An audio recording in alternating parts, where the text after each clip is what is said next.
Thank you all for coming. I know it's the last day of the conference and we're way tucked off in the corner. The discussion that we're going to have today is about the future of learning and development. One of the observations I've had in the last 5 or 6 years since I got into the learning and development space was that we vendors, practitioners, prognosticators spend a lot of time talking amongst ourselves, especially at conferences like this. We don't do as good a job as we can talking to the end users, doing user-centered design, really listening to what people need. So Jeff and William and I set out to come up with a survey to do just that. So we've now gotten, I think, close to 500 responses. We'll get to about 1,000 responses by the end of next week. And what we're going to be doing today is giving you a sneak peek of the results, and I'll give you a URL in just a moment. We thought that there might be a screen in this room. Turns out there's not. So I'll give you a URL, and you can actually look at the results on your phone. If you're not on Wi-Fi, just in the next minute, you can jump on Wi-Fi. It's ASU GSV, and the password is 2018, because it's going to take a couple of minutes to resolve if you're not on the Wi-Fi on your phones. And so what we'll do is we'll run through the results, and then we're just going to have a conversation. And the reason that we stacked the panel the way we did is I'm the widgeteer, I'm the vendor. This guy is a prognosticator and agitator. If you don't know William Tincup, you should. I've got the That's over, repetitive. I'm taking the over on 7 swear words in a recorded session at an HR-related conference. Nice. Jeff Diana, if you didn't happen to see his background, is a chief people officer to the stars, very well respected in Silicon Valley, most recently chief people officer at Atlassian, before that SuccessFactors with Lars Dalgaard, came up through GE and Microsoft. And Mark Newcomer is the voice of the employee. So he's a chief strategy officer at a digital agency here that's one of the WPP family. WPP has 250,000 employees. And so Mark, we wanted to find somebody who could come and represent the voice of the employee in addition to the data that we've got. So vendor, prognosticator / analyst, practitioner, and employee. So you have every perspective represented in the panel. I'm going to give you a URL. If you go to bit.ly /ASU LD survey. That's bit.ly /ASU LD survey. And what will come up is exactly that. Thank you. We're all going to huddle around your laptop now. Well done. So what you'll have, and for the folks just getting here, if you just ask the person to your right what the URL is so you can access the presentation. It's just 5 slides. We just want to show some data, and then we're going to discuss. So what you'll see, does anybody not have it in front of them? I can wait another 30 seconds. OK, cool. And for folks who are going to see this in the recording, we'll make this available online. OK. Now, I always run the risk with something like this where I'm not controlling the presentation of you advancing to the page that's most interesting to you, and you're going to do that anyway, so I'm not going to ask that you don't. But what I will do is talk through the structure of the survey, and we've selected, I think it was 18 or 20 questions, something like that, and we only pulled out the data. Since we have a limited response set right now, we're sort of plus or minus 5% confidence right now on the results, and over the next week or so, we're going to get down to a much more comfortable level. So we really only pulled out data points where it's well beyond the margin of error in terms of some of the data that the survey revealed. First point is, if given a choice, we asked employees, if given a choice between more learning and development resources, more time and more resources, or a 3% raise, which would you choose? And 2/3 of employees, actually somewhat surprising to me, 2/3 of employees said, I want better learning and development. So they would give up more money to get better skill building in the organization. So that was point number 1. You'll see that on page 2 in the deck. On page 3, and I'm going to move through this pretty quickly because you guys can look at the slides at your leisure. On page 3, one of the challenges that more than or almost half of employees felt that they don't get the time from their manager and the resources to build those skills. So want the skill development, willing to give up money, but don't get the time and the resources from their managers. And the resources that their companies provide are, I would say, mediocre. So if you're looking at Yelp and you're thinking about going to a restaurant that you've never been to and you see 3.1 stars, you're probably going to scroll down the list. And of all the employees that have been surveyed, and you can see the distribution on the page in front of you, of all the employees surveyed, they gave a 3.1 or 3.2 rating to the training resources that their companies provide. And we know that most companies invest a ton of money in training. It's a fallacy to think that companies aren't investing. On average, they're spending $1,400 a year per employee in the United States, and they're getting mediocre ratings. So if you go to the next page, one of the challenges, and I know we'll talk about this, I'm sure, at length, one of the challenges is that employees think that they are, by a wide margin, better prepared to say what they need than their manager or HR. So 70% of employees, when asked the question, who's best qualified to make decisions about your training, 70% of employees said, me. And a small minority of employees said anybody else, manager, and single-digit percentages said HR. And yet in most organizations, HR is responsible for making those decisions. So there's a massive disconnect. And then the final data point, and again, when we release this, we'll make it available publicly in the next couple of weeks, so this will be included. The final data point, which I was happy to see, because the business we're in relates to mentoring, is that the vast majority of folks, when asked if you could get one thing from your company, whether it's better online courses, a new manager, more workshops, better workshops, more training, things like that, online courses, the vast majority, 61%, said I want a mentor or a coach. The next highest response is like a fifth of that, which was, what in this case, live or virtual workshops. So 61% said mentor or coach, and then just a dramatic step down to basically anything else. So those are some of the data points that we have. Again, for those of you who are coming a little bit late, on your phone, you can go to bit.ly/ASULD survey to pull up the data that we'll be discussing over the course of the next 40 minutes or so. So that's it. That's the data. William, I'm going to turn to you. Anything here that's surprising? No, it gels with talent under 30. When you're recruiting talent under 30, they do a job search different than we did 5 years ago. They Google you, they look Glassdoor you, then they go into LinkedIn and they reach out to former employees.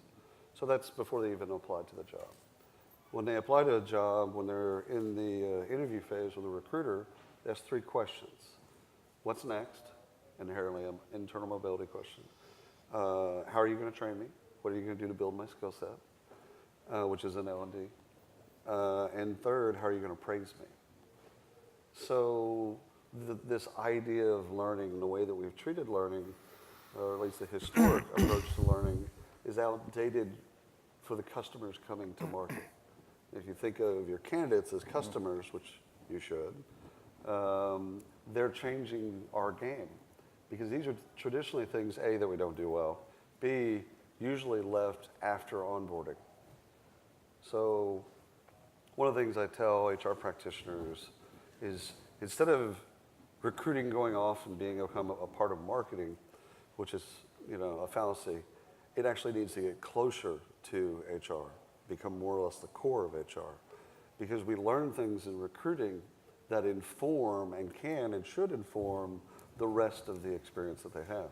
Human being can only have 3 experiences with a company. You're either a candidate, an employee, or alumni. That's it. So what are we doing to do connective tissue between those? What are we learning, in the interview phase that we could then validate in onboarding and then connect to training and development?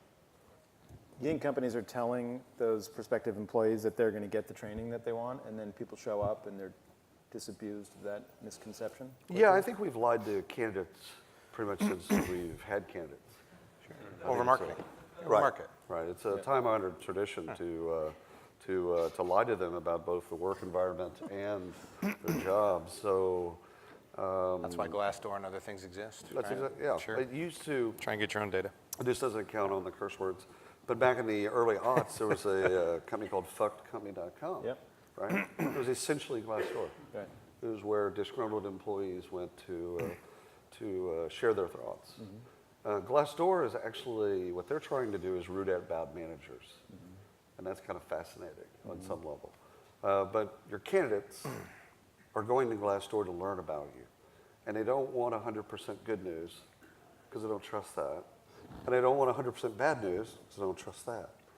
They want about 70%, should be about good, and 30% negative. But if there's no negative sentiment in a Glassdoor review of a company, It's shells. Yeah, you paid too much money to get it cleaned up to That's last right. door. Yeah. that's right. Jeff, what do you think? Surprises in the data? Yeah, a few things surprised me in the data. The 3% raise, giving that up versus getting L&D. I mean, I thought for a long time we're too narrow in how we think about the reward set that we offer folks inside the company. And we talk about in the old days cafeteria benefits, choice of benefits plans. We've never given them choice of development versus pay. And I think most would take that. That's a pretty damning comment. Probably because they see the value of the learning leading to promotions, and I'm sure many of them have mapped, I'll actually outpace my 3% every year if I get promoted every 18 months. I'm on a faster curve to earnings. So I don't know that it's the lack of valuing the money, but they see the learning as the vehicle for progression. I was actually surprised that 50% positively said their managers gave them the tools and the time. Yeah, I was surprised I would have by that thought 90% would say, hell no, I get nothing from the manager.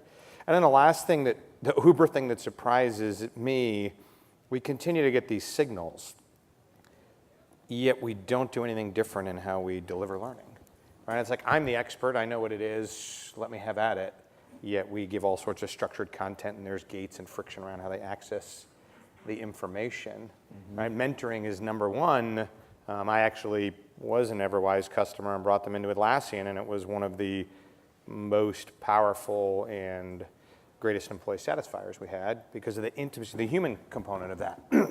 We don't put human component, social, user-led in what we deliver, yet we continue to hear it. So I'm more surprised at our lack of adjusting to that than I am hearing that in the data. Yeah, and I want to come back to why in a minute. Mark, thoughts?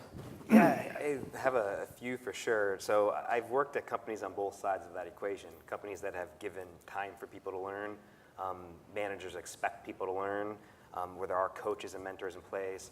And I've worked at companies that treat HR more than just one person's job. And I've worked at companies that have been on the exact opposite of it. And what occurs to me, and I can extrapolate a little bit from the findings, is there's more companies on the wrong side of the equation than on the right side of the equation. And the majority of the people that are coming into the workforce today, or have been in the workforce for 10 years and are trying to get to the next level, are not getting the right experiences. And I think that's part of why you see these tenures of maybe 2 or 3 years, or this horizontal jumping versus vertical focus on maybe where you're going in the future. And for as a manager, one of the things that is the big problem is when we're not giving the 3% raise and we're not giving the training, we're just seeing people flood out the door, and giving a bad Glassdoor review on the way out, and that's making a really hard time to recruit people on the way in. You have a heavy burden in this panel because you have to speak on behalf of every employee, at least in the United States. No We'll scope pressure. it to the United States, just the United No pressure. States. All of them. 80 million knowledge workers, something We're like out that. of But touch, so you can is speak is training getting better or worse? To be honest, I think it's getting, I think the issue of training is becoming more acute. So companies are aware of it having more of an instrumental role, but I think training itself is getting worse. And I also believe we're on a trajectory in some companies. So again, if I'm at a company that's on the other side of the equation, I think there's a trajectory going like this, and there's a hard hole to dig out of.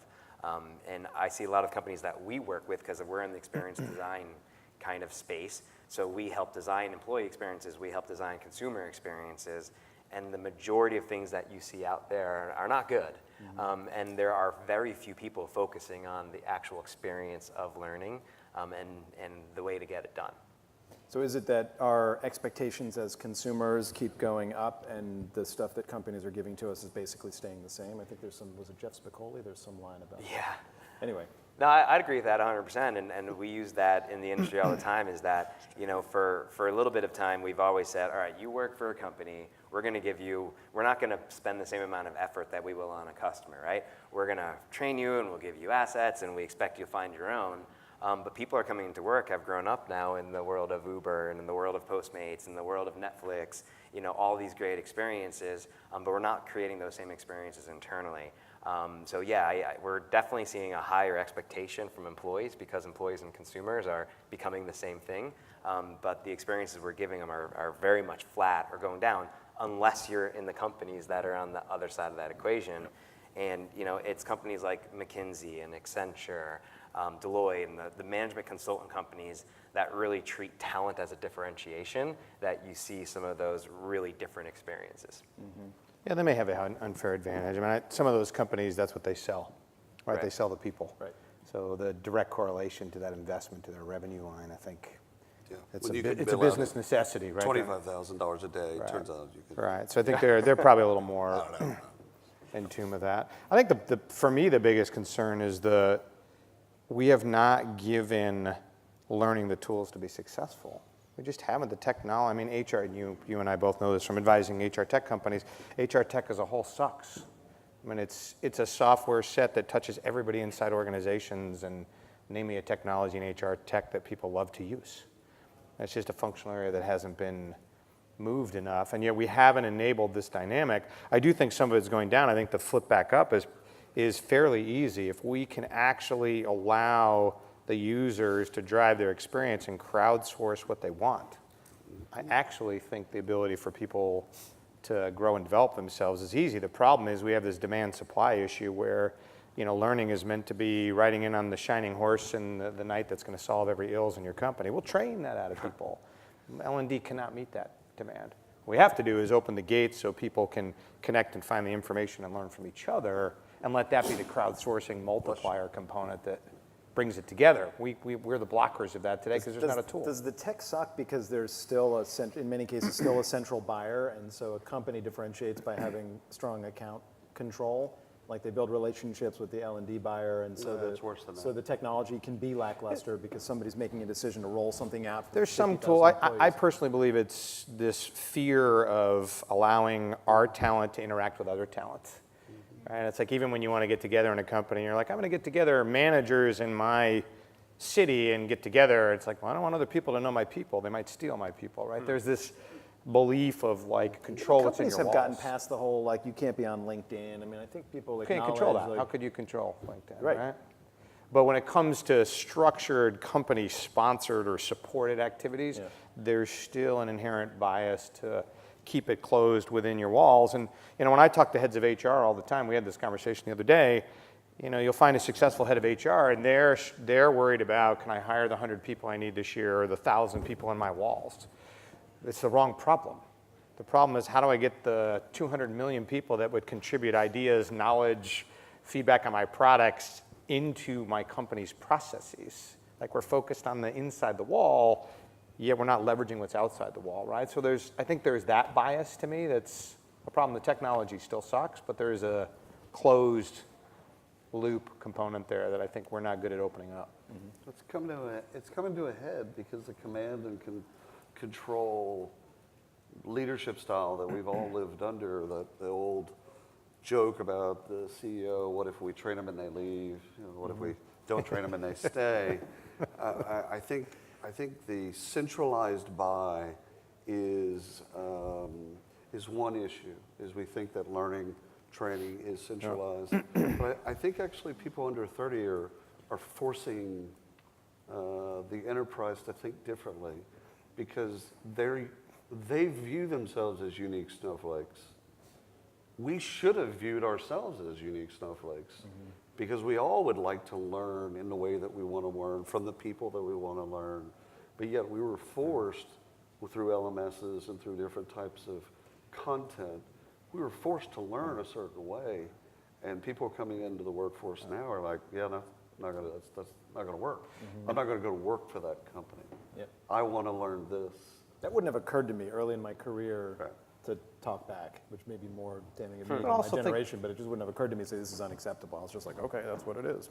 Thanks. Think about the second hurdle, right? We expect these poor L&D teams, which are nowhere near staffed to match the demand. What falls into L&D, I don't know. Is it I want knowledge? Is it I want it as a career path? Is it I want it for financial rewards? Is it I actually want skill development? Like it's this endless abyss, right, of demands that are varied. There's not enough demand and supply. It's everything and nothing. That's right. And then the other thing we put on top of it, which is even in a bias in our own survey question, does your manager give you the time and resources you need to learn? F the manager. Like if we expect the managers to be the gatekeeper and grow all our people, we're screwed. Why is that? managers They don't have the can't skills. possibly cover that. They don't have have a the job. skills. They're first-time managers. They have a day job. They've got 8 to 12 direct reports. Like, it's not that the role of the manager isn't valuable, but if we put the onus on the manager to sculpt development plans and, you know, craft the experience for all those people to improve, they could do no day job. Like, it's a fallacy to, it's a comfortable fallacy of the manager relationship, which matters. But who teaches, who reinforces the importance of continuing to learn, if not the manager? Yeah, I would argue most people don't need that reinforcement. I think if we Do people remove know the if they're- friction, that they're going to make time to go and learn for themselves? different instruction, giving them time, that doesn't take much of managers' resources. It takes planning around capacity of what the manager signs up for out of their team to deliver, because they have to allocate time for their people to go grow themselves.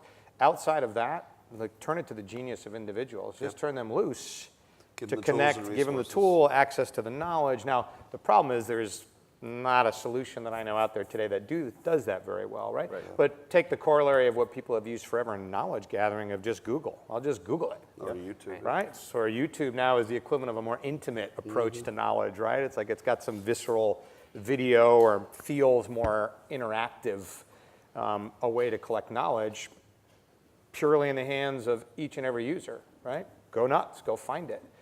So the responsibility of the manager is just scope to making sure that somebody has enough time. Give them time, they're tell gonna them find it's the important, resources on their own. tell them it's comfortable to go do it, right? Walk the talk from that standpoint. But I think today we still look for managers to say, here's your 12 people, figure out what they're good at or not, make them all better, send them to the right things, like give them not only feedback, but give them knowledge along the way. How can they do that? Just look at the day of an employee. I mean, they're out doing 1,000 things in a day. The manager's not sitting next to them each and every moment. Like, we have to turn loose people and just give them the tools. Some of it goes a step up to the company level and the values of the company. So if you start at the values of the company should include, or in a perfect world, should include growth, personal growth. And then the managers in that case can reinforce that and make sure that people have the time and resources to grow. Yeah, the place you see it done the most is in the engineering teams, right? You know, take 10% of your time, that was Atlassian's gig, and just go work on whatever you want. Different version of development, right? But it's like, go kick the tires, find some code you like learn some knowledge or skills that you give people time to. Other companies in the tech side of it have created a ritual, which is, and again, we did this at Atlassian, hackathons once a quarter. Stop the company, everybody hack up something, which is a form of learning through experience, driving change. We don't really have that for learning today. And what is the process by which we stop the world and say, go learn? If we feel like we need to jumpstart it with a cultural ritual to signal that it matters, A hackathon for learning. yeah, I don't see it. Mark, you work in an agency, so you were at Accenture, so you've worked at companies where the companies are selling the talent, literally selling talent. Yeah. Right. So how do you guys think about this? How do managers either create or don't create space for folks to grow? Well, I think there's two things. I think there's certainly the creating the space for growth, but I think there's a little bit of, one comment, we should just give them a little bit of freedom to grow on their own, which I certainly think is valid. But there's also directing some of that growth, because I'll give a really good example. In the world of design, it's constantly changing, right? Same as the world of being a developer, you're constantly needing to stay up on the different tools and the way it's going. But there's a relatively new design technique called service design that's fairly complex and really kind of pushes the roles of the people that are doing it. So I got a team of 10 people. I can say, hey, take your 10% and learn anything you want. Or I can say, take your 10% and focus it in this energy. So there's a little bit of helping direct what they need to do in order to get to the next level. Because I think the other side of the dynamic, and this is a difficult one, is when people do really self-directed learning all on their own, and the company is not standing behind it. There's a little bit of the underlying premise, I am doing this learning to go get my next job. And that might not be inside the four walls of your company, and most often it's not. I recognize some folks in the room who have opinions here, so I'm happy to call on people, but if you guys have questions, or even more interestingly, if you have opinions on the subject, just raise your hand, let us know, or just barge in to make this fun. Tom, I'll actually call on you because I know you've spent a lot of time. So Tom, who I recognize here, was the Chief Product Officer at FanDuel, which was a fantasy sports league many of you would have heard of. in the last couple of years and has now left, and if you don't mind me saying, has been out talking with a bunch of folks in and around the learning space, thinking about what's next and all that. So what's your view based on what you're hearing? Got to be good news to your ear. I mean, good news that most of the HR tech that's out there is not great, at least according to one practitioner. Yeah, sure. I mean, entrepreneurs have problems, right? So it's great to see there's sticky problems to be solved. I think one of the reasons I wanted to get into the space was the experience of not doing such a great job of our recent manual. We scaled from 5 founders to 500 people. One of our peak growth years was 2015, where we went from 150 people at the start of the year to 550 people at the end of the year. So it's just kind of chaotic growth. And I figured there must be a better way. So we made mistakes around when to put in learning and development. We made mistakes around how to articulate our values. And it was really hard retrofitting a lot of those things. So as I'm thinking about the next company and also helping other new companies, it's about making the value of learning clear from the start, giving companies easy ways to start small and then scale as they go. So yeah, definitely agree with most of the analysis about the value of learning and kind of doing it right from the start. How do you, this question of value of learning and measuring learning is just one that nobody seems to answer. I sat in on a panel yesterday and somebody asked, and I don't want to throw anybody under the bus, but somebody asked the person who was giving the speech, how do you measure learning? And I didn't hear an answer, sort of like we use these tools and that's, we eat our own dog food or something like that. I was like, but how do you measure the outcomes? And that's a question that always comes up in discussions like this. And there's the Kirkpatrick model. I mean, we're all aware of, there are actually answers to that, but nobody seems to do a good job. What do you guys think? Like why, so how do we both articulate and then measure the value? Because, For me, can't it's measure worthless. it's internal. It's a combination of internal promotions and regrettable churn. So I would look at it 2 ways: is how are we doing, bringing people up and through the ranks? That's somewhat tied to learning. And how are we doing in the retention of the talent we want to keep? You think promotions are objective? Oh, good God. I think that was a leading question. Yeah. They all. Hold on. And it swings. Oh, look at that. Yeah. I'll give you a second to think about that. But I think there's probably some indicators that you can pay attention to, which is how many hours are being made available for training, how many hours actually taken on training, and is there any correlation between the people that are taking advantage of those hours and actually getting promoted? Because I certainly think there's a mindset of the person that is going to go off and do some self-training. Yeah. You can probably see some value in the managers that are promoting training. And you have to believe, or at least I believe in that rose-colored world, that the extra availability, the taking up of that availability, and the promotions have to be aligned in some way or another. How easy is that to measure? That's another question. Mm-hmm. But I believe there's probably one way to look at it through that. Mm-hmm. I think you've got HR measures, you hit some of them. I actually think where it falls in the recruiting cycle too of why people join, like you can build a brand around learning effectively, and it will be a differentiator for you to hire. I think there are tailored areas where we absolutely can get tighter. Like every company worries about ramping new hires, yet I don't know how well we focus on the measuring and the process. And this is where I think more structured learning is relevant. There are, sales curriculum for the new person in role X. Like there's some of those things that we know enough about the job that's different from the general, I want to grow and develop myself in any number of areas for any number of passions or career interests. That part I think needs to be self-directed. And I'd ultimately tell you the Uber measure of success is how well is the company executing. And I know that sounds a little Every time you say Uber, pokey, I think of Uber. but it really is. Like if we're suddenly delivering more of the goals we put out in the org, you got to believe that's driving it. Right? So the flip side of learning is performance. Mm-hmm. It's the same coin, it's just the flip side. Failure in performance management has and always will be is whose interest is at stake.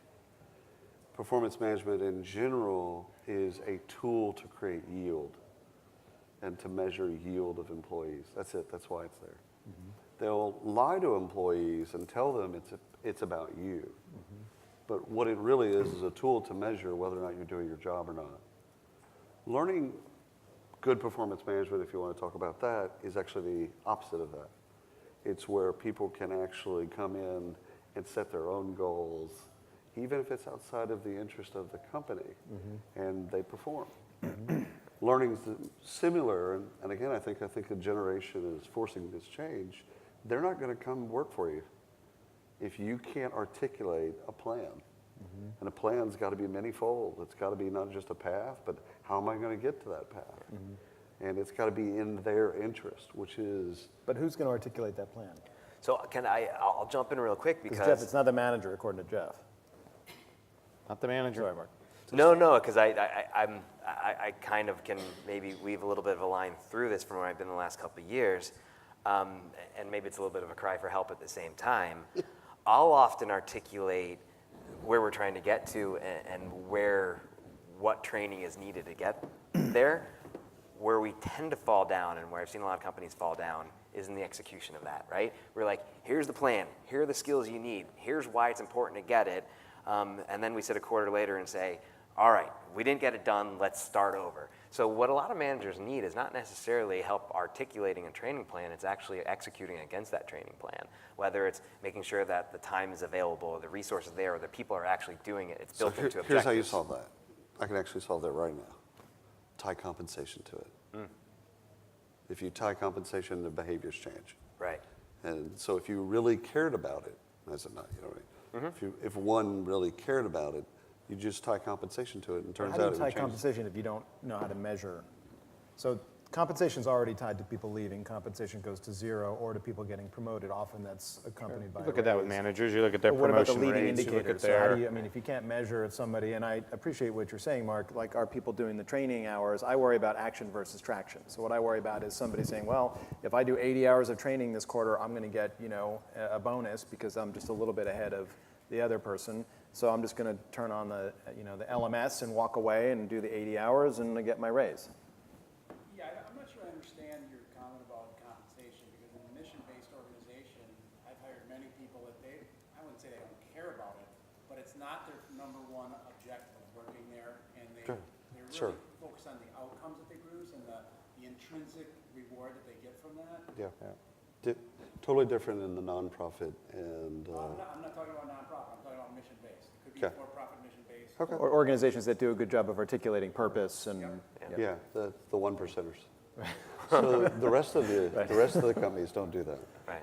And if you want to change behavior, you actually change compensation to mimic what you want the outcomes to be. Again, a wonderful mission-based, values-based, ethics, morals-based company, they don't have to do that. They don't have to play that game. But I would argue that most companies aren't that. I just struggle with why we think so poorly of individuals. And like I listen to our conversation, and it's like the manager needs to tell me what to get better at. The manager needs to give me a plan. Again, I'm not saying the new millennial that's first job out couldn't use some direction. They don't have context of where to look. All they need is information.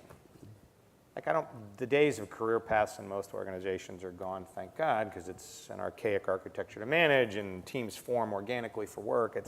That's changing too rapidly. Understanding the profile of experiences and or skills for different jobs and making that transparent so people can see where they are or not against that, and maybe give them some tools to realistically see where they are, and then allow them to see the playing field to fill in those gaps.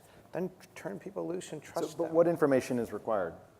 Well, in that case, it may be for the different jobs around the organization, like here's the key experience set of profiles of successful people in those. Map yourself to that, right? So this is where the manager can give coaching on how to think about that.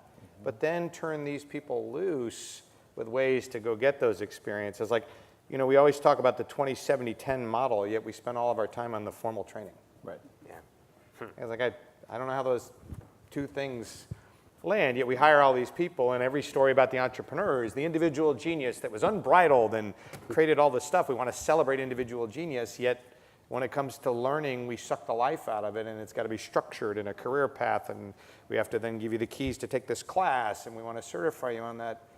Screw that, turn people loose. Yeah. Yeah. Is the gig economy going to penetrate big companies, including management? What impact will that have? I do think it will. I think it already has. I mean, to yeah, an I would extent. say in a whole host of ways it does for me. One is culturally, right, and the speed of change and the fluidity of work happens and whatnot. I think also tied to gig economy is a different flow of work, right? The use of contractors, third-party folks coming in and out. I mean, there's a host of components of that that will drive you to more opportunistically get the right knowledge at the right time. And this is part of the thing I struggle with. We worry so much for skills. What most people want is at the moment I need knowledge, I just got to get to the person that can give me the knowledge to put it into play at that point in time. It's almost like omnipresent. It's around you at all times. Sure, that's why Google was so wonderful as a search engine. It's like, I need knowledge, let me go get it. The problem with it is it's static information. You can't interact with anybody, so it loses the human component, which is why people love mentoring. It's like, I can get to the expert when I want to on something.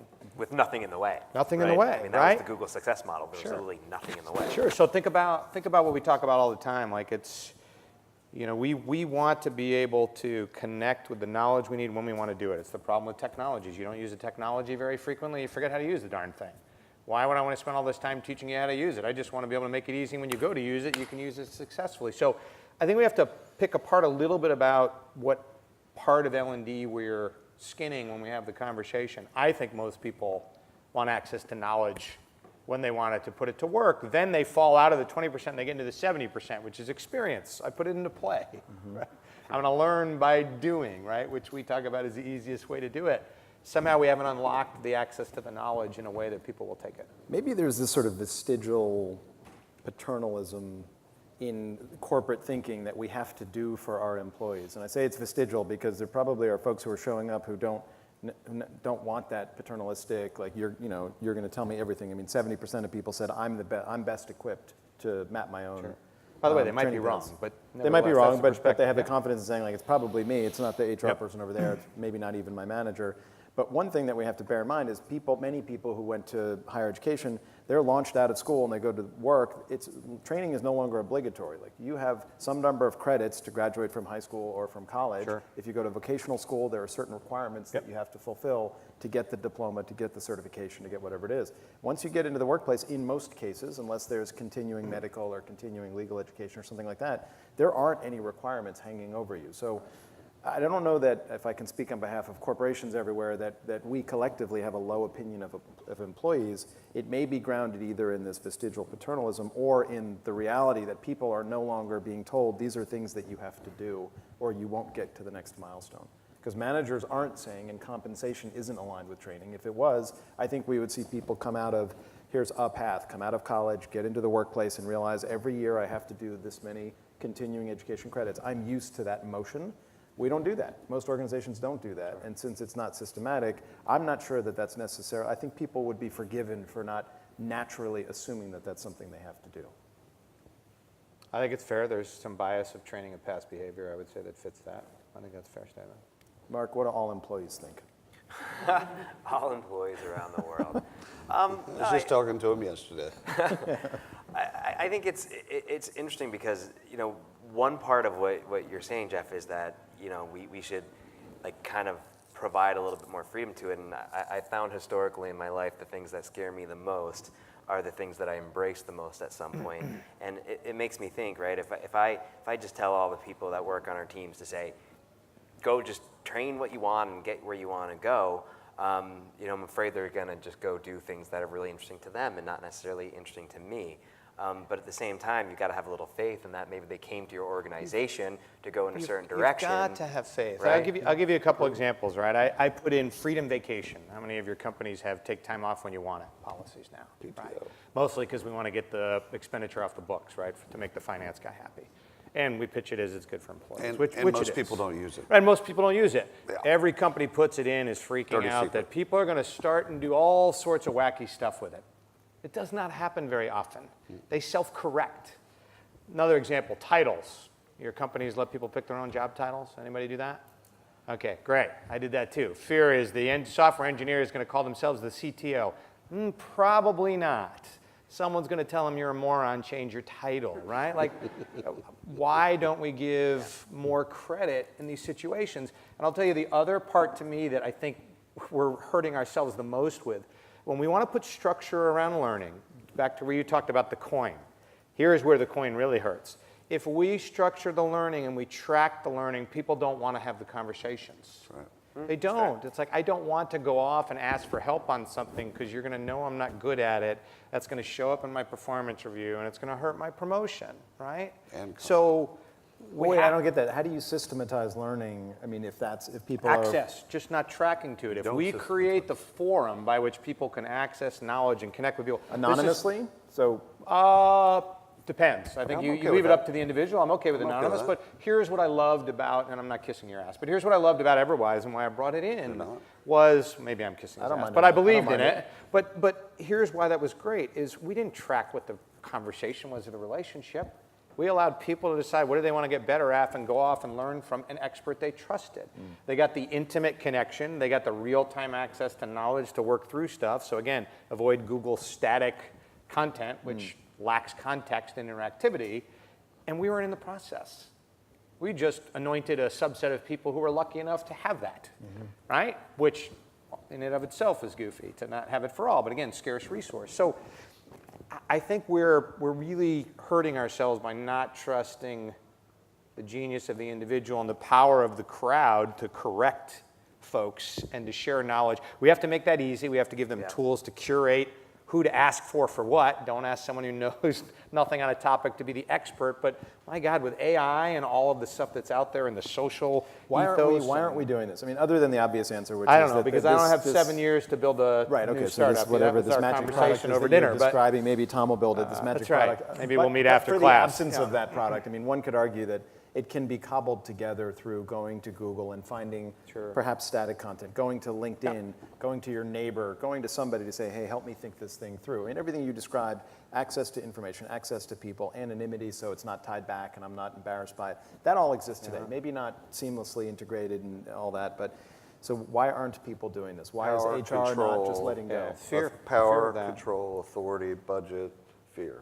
Yeah, I think- it's a tough set a of lane. circles. You're seeing it. I mean, like, you know, Google often gets talked about, and half of it's PRBS, because I know the Google folks well, and I love Google. But, you know, part of their people practices are overhyped. But one thing they do talk about is people can say they're an expert in something, and they get facilitated by the learning organization to put on a conversation on that with whatever medium they want. And there's thousands of these things that happen every year. And it's just someone who, some of it is completely unwork related, ones I love, like I'm a wine expert, great, I want to go to that person's class to pick better cabs, right? But some of it is personal in nature, others of it is professional in nature. But either way, even the personal stuff creates the culture of learning. Yeah, and why sharing have of we knowledge. decoupled So those? Right. there's still some value in it. Back to your comment around, will people suddenly, you know, spend time learning the wrong things or whatever? I think people are pretty rational. They're not going to spend time and go off doing something and screw up their job. And if they do, guess what? We warn them or we fire them. Right. And then other people see that and go, I'm probably going to be smarter than that. I think most people won't make that mistake. That comes down to And- trust, too. and And if you don't trust the person, you don't hire the person. And I think it also goes to, you know, the idea of judgment, right? You've got to kind of hire people with good judgment. But there's one thing to maybe throw in here where we talked about this a little bit at lunch, where in some respects, and as we talk about LMS and learning and development, are we asking technology to do too much of the job? And I was kind of bringing in a metaphor in banking, right? We've got people adopting online banking at a rate of like 85, 90%, and not going into branches anymore. And you see people saying, I'm 85, 90% happy with my bank. I have no desire to switch. And then you ask them how happy they are with their financial health, and they're about 10% happy with it. You know, so as we push people and as we push companies to adopting technology more and more, we're losing the value of some of that classroom education and that physical education. So I think part of the conversation around what is effective learning and development is recognizing that not every person that works at a company, you know, is going to need the same sort of training paths, Totally, right? And we've got people that, you know, sales is a great example. You can clearly see the skills that you need to build up over time in sales. As a developer, you can see those skills, but you probably deliver that training more online because it is a little bit more self-service, while in that sales mentality, you know, it's probably taught more through, you know, continuous interviews, role play, and all that kind of stuff. So I think we've got to recognize when training needs to be more personal, how it's more personalized in terms of the fit for the employee, and the role that technology can play in maybe not just the delivery of it, but maybe more enforcement of it versus initial delivery, whatever it might be. So I think there's a broader conversation that kind of just comes to mind in the last minute. It's interesting, like the role of learning and development is definitely changing for those of you that have to sit in that chair. And I do think there's plenty of Learning areas. Development, the function, The L&D, function. the function in The function. HR. And I do think there is areas, to your point, where I think onboarding is something you want everyone to see the same thing to a certain degree around your company, your culture, right? There's components of that. There's technical tracks where there's very clear content. That's fine. But what most people are clamoring for when they say they want career growth and development is they want the ability to learn new knowledge and skills and have new experiences. And when we constrict that to being delivered by a central L&D team or the manager to have the expertise to figure that out, I just think we're hurting our own objectives. You got a couple things, because there's two types of managers, right? You have managers that take pride and there are people doing great things after them. And you have managers that want to keep all of that talent there. And so they don't want promotions. So I think one of these that you have to get rid of bad managers on some level. The other thing, as it relates back to learning that we don't do a great job of, is the assessment of not only what do people want to learn. So do you want us to work on, or do you want to work, actually a better phrase, do you want to work on your skills and get better at your skills, your strengths, or do you want to work on your weaknesses? And then the follow-up questions to those are finding out how they learn, their different learning styles. And one layer removed from that is learning differences. Like one thing we don't do a great job of is, people have dyslexia, or dysgraphia, or all kinds of different learning differences, but we treat everyone the exact same way. And so I think there's a couple different things there that we have to ask the question: what do you want to learn? How do you want to learn it? When do you want to learn it? Who do you want to? What kind of access do you need? And then how best do you learn? And do you have anything that impedes your learning? And I think that giving them the power to kind of set their own journey and us not governing their journey is probably I think that's the secret. Any comments from the floor before we have 2 minutes before we wrap? Technically, the secret is asking the universe for something, and the universe Having the universe respond. It's different.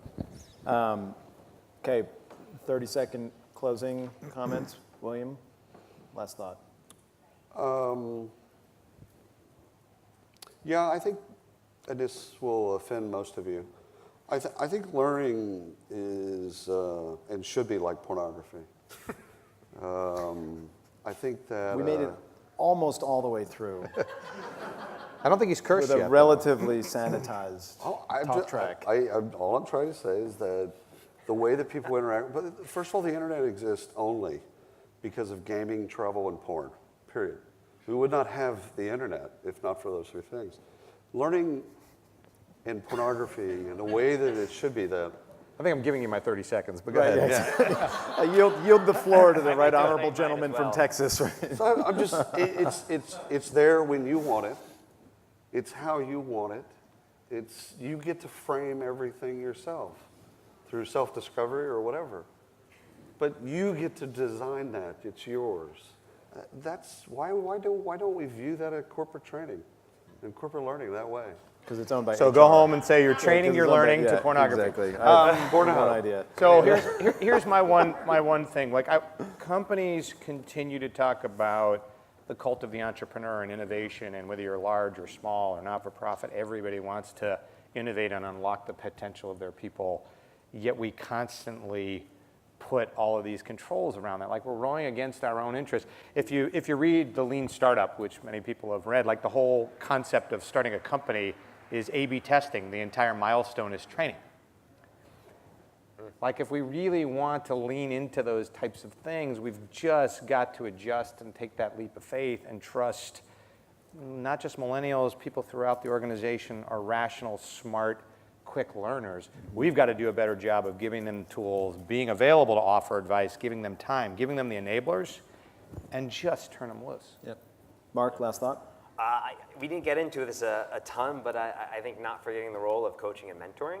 I think one of the smartest companies that I ever worked at in this way was Accenture, where you had your your manager that was responsible for deploying you as a resource, and you had your mentor that was responsible for helping you in your career, whether it was a path you wanted to go down or not. So I think it's how we surround an individual with a multitude of resources instead of one size fits all. I guess. Great closing point. Thank you all for your time.